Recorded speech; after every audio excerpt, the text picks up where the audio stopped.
industry is that it gives jobs to weirdos like me. And there's so many, a film takes so many different talented people, and I know that,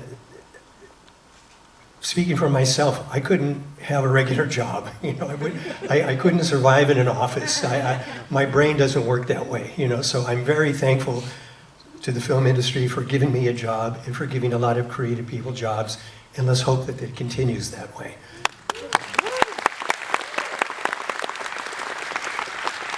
So, how many people here have already seen Ed Wood? Okay, already a lot.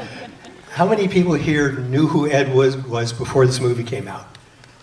A pretty good number. I knew. I am not ashamed to admit that I'm an Ed Wood fan. I mean, his films are terrible, but there's good kind of terrible. They're very watchable. I've seen Bride of the Monster and Glinda Glinda and almost all of his films numerous times, and I continue to enjoy them. So the way I got involved with this film, somebody in my studio brought in a trade paper that said Tim Burton's making a film about Ed Wood starring Martin Landau as Bela Lugosi. And as soon as I read that, I said, I have to do this. I was born to do this. The problem was I was actually on another movie at the time, but I had just a couple makeups I was doing, and there were moments in between where I could design and prepare a makeup. So I did something that I never normally do. In fact, I don't know how I was ever successful, because I don't have an agent. I had an unlisted phone number. I was kind of like the Bill Murray of makeup effects.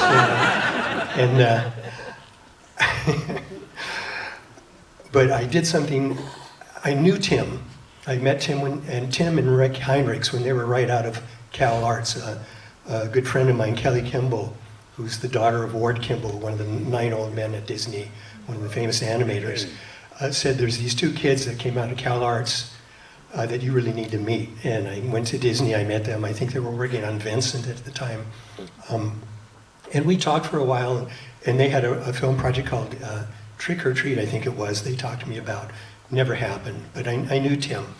So like when I read that, I went, like I said, I have to do this. I'm a Tim Burton fan, I'm a Bela Lugosi fan, I'm a Martin Landau fan. I mean, Martin was the makeup guy played the makeup guy in Mission Impossible. He was in Outer Limits and a number of things, so it's like, I gotta do this. So I called him, I explained my situation, that I had another film, but I would love to design this, or any makeups I could for this. And I knew that Tim had a working relationship with V. Neal. I've known V since the early 70s. And I said, I can design, and my studio can make all the appliances for the production, but I won't be able to apply the makeup through the whole show, or at all, actually. I didn't, but I was happy. I said, if you're happy with V doing it, I'm happy with V doing the application on a daily basis. So he said, yeah, and I said, I'll give you a deal. If you just, it's basically time and materials for my crew. I'll just donate my time. I'm sorry, I'm kind of losing my voice. I hope I can make it through all of this. So then after I called him and he said yes, then I became more serious about it, and I started looking at pictures of Martin Landau and Bela Lugosi, Lugosi's face that I knew quite well anyways, but then I went, Rick, maybe you shouldn't have done this. Martin's face, Martin has a very rectangular face and a very full upper lip. Bela had a very round face, and he has a very thin upper lip, but a big distance between his nose and his thin upper lip. And I just went, I don't really know if I can do this. And I mean, the likenesses are impossible anyways, and doing a likeness on somebody else's face is very difficult. And like I said, I was stressing out about this some, and then I got the script by Scott and Larry, whatever the fuck their last name is, it'll be on the credits. I mean, I always knew them as Scott and Larry, and I didn't know which one was which. So it's always Scott and Larry, and then most of the time they were together. But recently, I was actually at an Academy event, and Larry was there. And I asked him which one he was. So he gave me a way to remember it. you know, the black eye healed in a few weeks.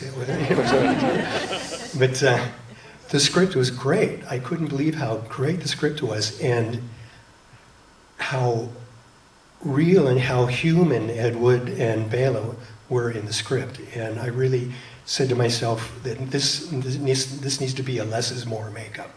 It shouldn't. I didn't want Bela to be a rubber face in this film, and that made it even more difficult. You know?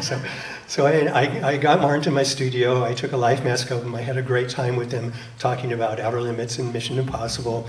And when I got his cast done, as I normally do, I painted it the color of the plasticine that I use and set it up on a sculpture stand. And next to it, I had a cast of Bela Lugosi that Clay Campbell took for a film called Return of the Vampire, where he made a wax head with a plaster skull, and there was a melting effect in the film, which unfortunately they cut away to a reaction, and the coolest part of the melting isn't in there. I don't know if, I wish somebody had that footage. I'd love to see the whole effect. But anyways, I had those two life masks, and again, I was questioning,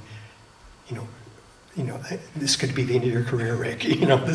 They look so not similar, but I thought, after I panicked for a little while, I just said, I'm just going to start. I'm going to start with the obvious. Started with the nose. Lugosi has a big nose, kind of like mine. So I did the nose. I covered Martin's upper lip. I did a lower lip appliance. I put a cleft chin, very much like what I have under this beard. Added ears, sculpted the hair on it, and looked at it and went, shit. Does this look like Bela? I don't know, And I said, I was really tempted to pack clay on the side of his head, but I said, go with what you originally felt, Rick. This should be a less is more makeup. He's got to be very real to make this movie work right. So I had a lot of faith that Martin would pull it off. So I got Martin out to my studio for a test. Tim came with a camera crew. I made him up very realistically. I'm not like a Dracula, like Bela walking down the street,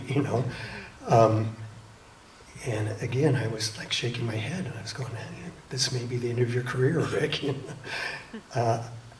He went out. Tim looked at it, and we were both kind of looking at each other and going, "I don't know, is this going to work?" And we were looking at a color monitor, and we both kind of said, we're so used to seeing Bela in black and white.